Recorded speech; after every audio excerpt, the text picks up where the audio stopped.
তরুণদের বলতে চাই, যুবকদের বলতে চাই, আর বাতিলের পেছনে ঘুরো না, আর তোমার ওই সব নেতাদের পেছনে ঘুরো না যারা নিজেরাও নামাজ পড়ে না, তোমাকেও নামাজের কথা বলে না। ওরা নিজেরা মিথ্যা কথা কয়, তোমরা টের পাও না? কি বলেন, টের পাওয়া যায় না? মারামারি করে নিজেরা আর বদনাম দেয় অপরের উপরে। চোখের সামনে যারা এরকম পারে, চোখের সামনে যারা এরকম পারে, তাহলে রাত দিন 24 ঘন্টা তাদের আমলটা কেমন?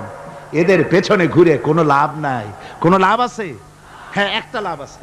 সেই লাভটা হচ্ছে টাটকা কিছু সুখ পেতে পারো, কিছু মদের টাকা, কিছু হোটেলের টাকা, কিছু পরের মেয়ে নিয়ে ঘোরার টাকা, কিছু ভ্রমণের টাকা, কিছু অস্ত্রপাতি, কিছু ত্রাস সৃষ্টি করা।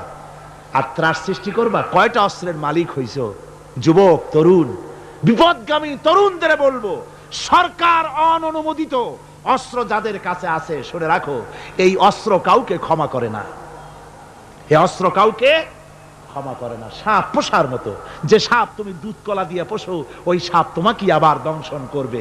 ওঝা মরে না মরে না? সাপ খেলা যারা দেখায় তারা মরে কিনা? ওই সাপেই তাকে কাটে। সুতরাং গভর্নমেন্ট অনুমোদিত অস্ত্র তোমার কাছে, পাইপ গান, রিভলভার, স্টেন গান, এলএমজি, আদমজি, কত রকমের অস্ত্রপাতি যুবকদের কাছে। ঘুম নাই, সারা রাত অস্ত্র থাকে কাছে, আর কি কি লাল পানি খাইয়া চোখ দুইটা থাকে এত বড় বড়, দেখলেও ভয় করে, মাথায় ভাল্লুকের মতো চুল। মানুষ মারো তোমরা, মানুষ মারো। আহা, যারে মারলা একটুখানি হিউম্যানিটি, বিবেক দিয়ে চিন্তা করো। যাকে মেরেছ ওই রাত্রে তার বাড়ির কাছে যাও, ওই রাত্রে গোপনে তার বাড়ির কাছে গিয়ে দেখো তার মা কিভাবে তার সন্তানের জন্য কাঁদতেছে, মায়ের কোলটা খালি হয়েছে বলে কিভাবে কাঁদতেছে, তার বাবা কিভাবে কাঁদতেছে, তার বউ থাকলে কিভাবে ছটফট করতেছে, তার কলিজার টুকরা সন্তান থাকলে কিভাবে আব্বা আব্বা বলে কাঁদতেছে। যারে গুলি করে মেরেছো, একবার বাড়ির কাছে গিয়ে কান পাচা শোনো। মনে রাখো যুবক, সন্ত্রাসীরা, শুনে রাখো, অস্ত্র দিয়া মানুষকে যারা মেরেছো, আল্লাহর কসম করে বলি, যেভাবে মেরেছো ওইভাবে তোমাকেও নিহত হতে হবে, কোনো সন্দেহ নাই। বাড়িতে গিয়ে ডায়েরিতে লিখে রাখো আমার কথা। থামুন, বাড়িতে গিয়ে ডায়েরিতে লিখে রাখুন, ডায়েরিতে লিখে রাখো, যদি তুমি কাউকে হত্যা করে তার বউকে যদি বিধবা বানায় থাকো, তোমার বউ বিধবা হবেই, কোনো সন্দেহ নাই।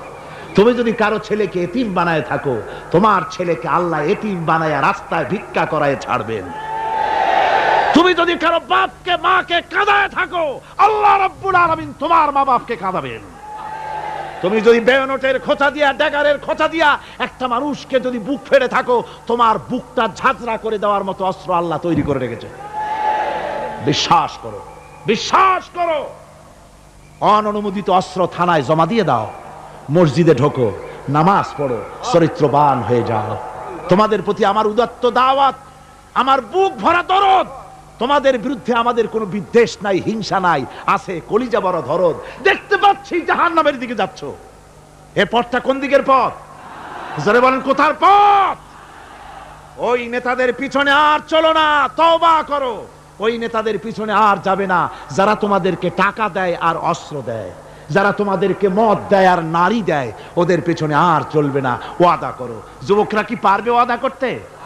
ওই সব নেতাদের পিছনে জীবনে আর যাবে না, ওয়াদা করতে পারো?